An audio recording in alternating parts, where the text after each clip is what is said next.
There are hundreds of tunnels on the railway network, and some of the longer ones could prove hazardous for those on a footplate, especially if the train had to stop inside the tunnel. Smoke was drawn down onto the footplate and it made it difficult to breathe. The old Woodhead Tunnel, there were single tunnels, you see. Absolutely, it was a nightmare.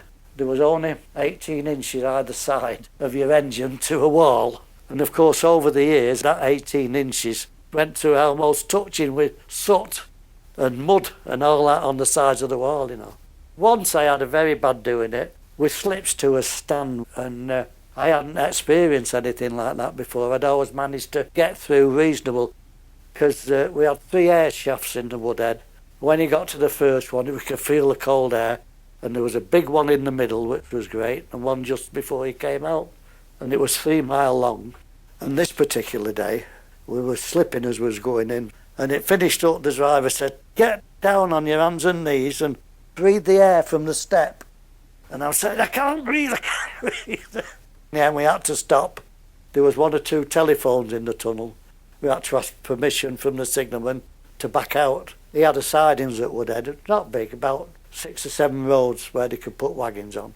Barto, he said, "Come on, you can back out now, it's clear." So he put us in the sidings, and the guard come up. He said, "What's up, Tommy?" He said, "Oh," he said, "you'll have to knock some off." He said, "How many?" He said, 2. Empty wagons, and even me as a fireman. I said, "That's no good, Tommy. You're not going to get much farther."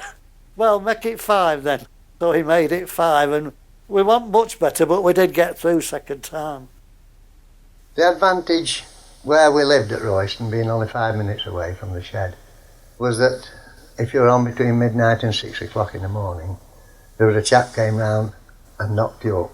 You used to have a big bolt, and you used to knock on the wall, and you'd just get out of bed, tap on the window, "Right, morning," and off they used to go.